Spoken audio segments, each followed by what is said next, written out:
Stephen Hawking उन दुर्लभ प्रकाशकों में से एक हैं जिनका जीवन सर्वोत्तम मानवता का प्रतीक है। एक सैद्धांतिक भौतिक विज्ञानी के रूप में उनकी विलक्षण रचनात्मकता और एक भयानक दुर्बल मोटर न्यूरॉन रोग जिसे एमियोट्रोफिक लेटरल स्क्लेरोसिस या लू गेहरिग्स रोग के रूप में भी जाना जाता है, के साथ उनके दशकों के लंबे संघर्ष ने लाखों लोगों को विज्ञान के साथ और अपनी व्यक्तिगत चुनौतियों के साथ अपने बंधन को फिर से देखने के लिए प्रेरित किया। एल्बर्ट आइंस्टीन की तरह उन्होंने जीवित रहते हुए सुपरस्टारडम हासिल किया, जो कि कई वैज्ञानिकों के साथ ऐसा कुछ नहीं होता है। अंतरिक्ष और समय की सीमाओं में यात्रा करने वाले मस्तिष्क की छवि विज्ञान के कुछ सबसे बड़े रहस्यों में गहरे गोता लगाते हुए व्हीलचेयर में कैद होकर सार्वजनिक कल्पना को उत्साहित करती है।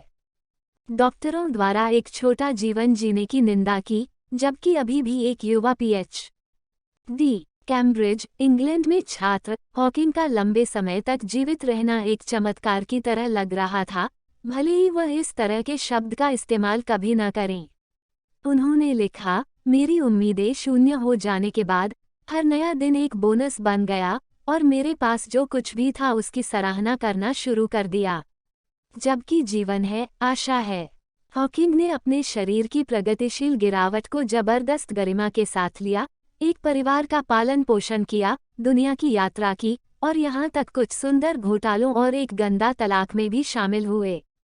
स्टीफन हॉकिंग उन दुर्लभ प्रकाशकों में से एक हैं जिनका जीवन सर्वोत्तम मानवता का प्रतीक है। एक सैद्धांतिक भौतिक विज्ञानी के रूप में उनकी विलक्षण रचनात्मकता और एक भयानक दुर्बल मोटर न्यूरॉन रोग जिसे एमियोट्रोफिक लेटरल स्क्लेरोसिस या लू गेहरिग्स रोग के रूप में भी जाना जाता है, के साथ उनके दशकों के लंबे संघर्ष ने लाखों लोगों को विज्ञान के साथ और अपनी व्यक्तिगत चुनौतियों के साथ अपने बंधन को फिर से देखने के लिए प्रेरित किया। एल्बर्ट आइंस्टीन की तरह उन्होंने जीवित रहते हुए सुपरस्टारडम हासिल किया, जो कि कई वैज्ञानिकों के साथ ऐसा कुछ नहीं होता है। अंतरिक्ष और समय की सीमाओं में यात्रा करने वाले मस्तिष्क की छवि विज्ञान के कुछ सबसे बड़े रहस्यों में गहरे गोता लगाते हुए व्हीलचेयर में कैद होकर सार्वजनिक कल्पना को उत्साहित करती है। डॉक्टरों द्वारा एक छोटा जीवन जीने की निंदा की, जबकि अभी भी एक युवा पीएचडी कैम्ब्रिज, इंग्लैंड में छात्र हॉकिंग का लंबे समय तक जीवित रहना एक चमत्कार की तरह लग रहा था, भले ही वह इस तरह के शब्द का इस्तेमाल कभी न करें। उन्होंने लिखा, मेरी उम्मीदें शून्य हो जाने के बाद हर नया दिन एक बोनस बन गया और मेरे पास जो कुछ भी था उसकी सराहना करना शुरू कर दिया। जबकि जीवन है, आशा है।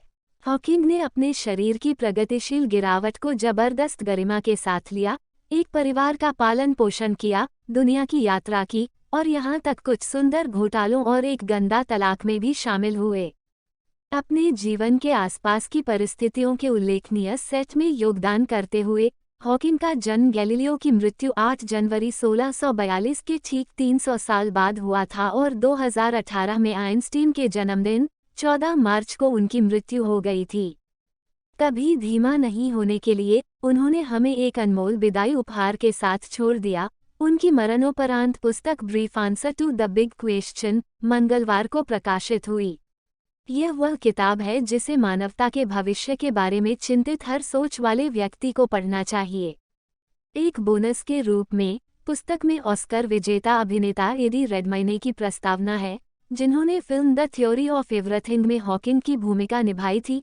नोबेल पुरस्कार विजेता भौतिक विज्ञानी और हॉकिंग के आजीवन मित्र किप थॉर्न द्वारा एक परिचय और हॉकिंग की बेटी लूसी से एक गहराई से आगे बढ़ने वाला शब्द।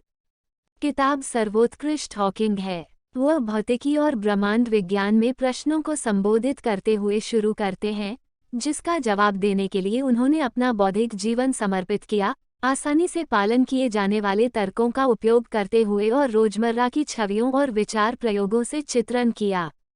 जब गोइंग तकनीकी हो जाती है तो वह तथ्यों को वैसे ही बताते हुए अधिक व्याख्या करने की कोशिश नहीं करता है जैसा वे हैं।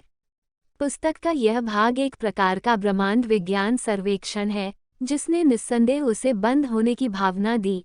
इस तरह मैं दुनिया को देखता हूँ, बड़े प्रश्नों पर मेरी राय है और मैंने उनके समाधान की प्रगति में कैसे योगदान दिया है। पुस्तक में 10 प्रश्न शामिल हैं, जो क्या कोई ईश्वर है से शुरू होता है। और बहुत ही प्रेरणादायक how do V shape the future के साथ समाप्त होता है। इन दोनों के बीच हॉकिंग ईश्वर के अस्तित्व पर प्रवचन करते हैं। वे इस तर्क के साथ इनकार करते हैं कि विश्वासियों को असंबद्ध लग सकता है, जबकि गैर विश्वासियों को आवश्यक नास्तिक सुसमाचार के रूप में लिया जाएगा। ब्रह्मांड की उत्पत्ति और जीवन पर, समय यात्रा पर, अंदर क्या है ब्लैक होल, ब्रह्मांड में कहीं और बुद्धिमान जीवन है या नहीं, क्या हम भविष्य की भविष्यवाणी कर सकते हैं, एलियंस और कृत्रिम बुद्धि से वास्तविक या काल्पनिक खतरों पर आदि। अगर पूरी किताब में एक एकीकृत विषय है तो वह है हॉकिंग का मानवता की सबसे बड़ी समस्याओं को हल करने की विज्ञान की क्षमता में गहरा विश्वास, चाहे वे सैद्धांतिक भौतिकी में हो या पृथ्वी पर हमारी प्रजातियों के भविष्य में। बड़े सवालों के उनके जवाब प्रकृति की तर्कसंगतता और उसके सभी रहस्यों को उजागर करने की हमारी क्षमता में उनके विश्वास को दर्शाते हैं। उनका आशावाद हर पृष्ठ पर व्याप्त है। हॉकिंग भौतिकी में सब कुछ के सिद्धांत की खोज का एक कट्टर रक्षक है, जो 4 ज्ञात बलों को एक साथ लाने का प्रयास है, जो नियंत्रित करते हैं कि कैसे कण एक दूसरे के साथ एक छतरी जैसे विवरण में बातचीत करते हैं। हॉकिंग का उत्साह इस तथ्य से कम नहीं हुआ है कि पिछले 4 दशकों से सक्रिय खोजों के बावजूद इस सिद्धांत के लिए कई प्रयोगात्मक संकेत अब तक अमल में लाने में विफल रहे हैं। 1980 में मैंने कहा था कि मैंने सोचा था कि अगले 20 वर्षों में हम एक पूर्ण एकीकृत सिद्धांत की खोज करेंगे। हमने तब से इस अवधि में कुछ उल्लेखनीय प्रगति की है, लेकिन अंतिम सिद्धांत समान दूरी के बारे में लगता है दूर। क्या भौतिकी की पवित्र कब्र हमेशा हमारी पहुंच से बाहर होगी? मुझे नहीं लगता। उनके विचार से प्रकृति के लिए कुछ अंतर्निहित तर्कसंगत क्रम होना चाहिए, जो कि परम सादगी और समरूपता पर आधारित हो। फिर भी अति उच्च ऊर्जाओं पर भौतिकी की जांच करने के लिए प्रयोगात्मक चुनौतियों को देखते हुए, जहां यह एकीकृत व्यवहार भौतिक हो सकता है, उन्होंने स्वीकार किया कि काफी हद तक हमें हर चीज के अंतिम सिद्धांत को खोजने के लिए गणितीय सुंदरता और स्थिरता पर भरोसा करना होगा। वास्तविकता की अंतिम प्रकृति तब मानव मन का एक अप्राप्य निर्माण होगा, एक ऐसा दृष्टिकोण जिसे कई वैज्ञानिक और दार्शनिक बहुत विवादास्पद मानते हैं। मैंने इसकी कहीं और आलोचना की है।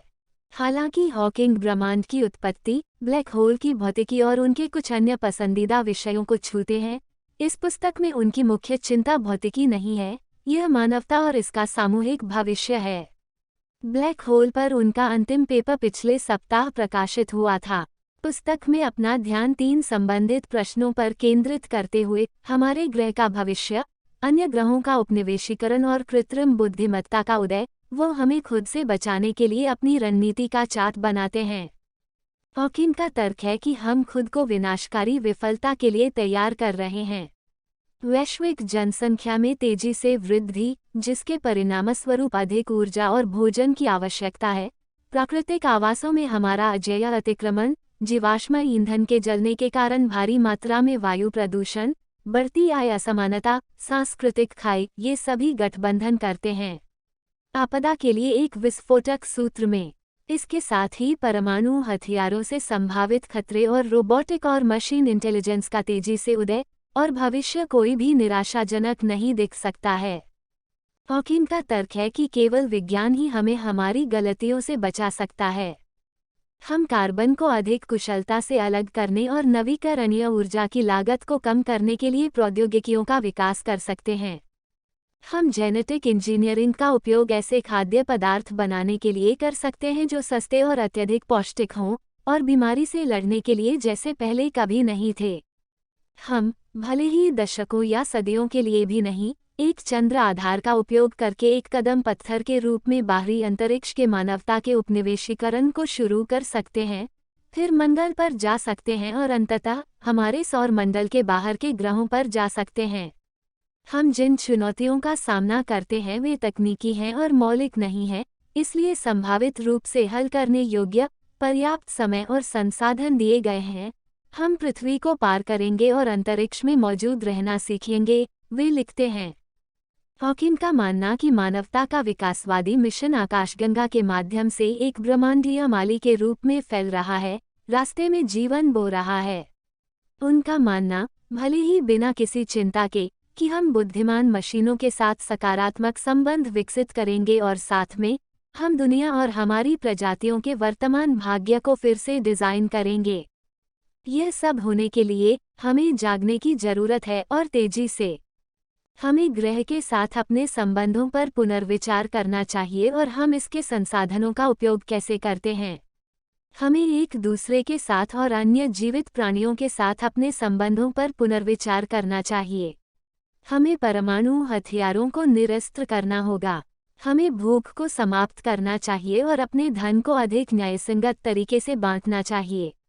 हमें युवाओं को अनुसंधान में करियर बनाने के लिए प्रेरित करने के लिए दुनिया भर में विज्ञान शिक्षा में सुधार करना चाहिए ताकि हमारी चुनौतियों का समाधान मिल सके। कुछ लोग हॉकिंग के आशावाद और मानवता के ज्ञान और वैज्ञानिक कौशल में विश्वास को भोले या बहुत सरल के रूप में आलोचना कर सकते हैं। इसके लिए वह शायद अपनी कंप्यूटरीकृत आवाज में और आंखों में टिमटिमाते हुए पूछेंगे, और इसके बजाय आप क्या सुझाव देंगे? पुस्तक में उनके अंतिम शब्द खूबसूरती से प्रेरक हैं। इसलिए सितारों को देखना याद रखें, न कि अपने पैरों पर। आप जो देखते हैं उसे समझने की कोशिश करें और इस बारे में आश्चर्य करें कि ब्रह्मांड का अस्तित्व क्या है। उत्सुक रहो, और जीवन कितना भी कठिन क्यों न लगे, आप हमेशा कुछ न कुछ कर सकते हैं और उसमें सफल हो सकते हैं। यह मायने रखता है कि आप सिर्फ हार नहीं मानते। अपनी कल्पना को उजागर करें, भविष्य को आकार दें। मैं हम में से प्रत्येक के लिए बेहतर प्रार्थना के बारे में नहीं सोच सकता।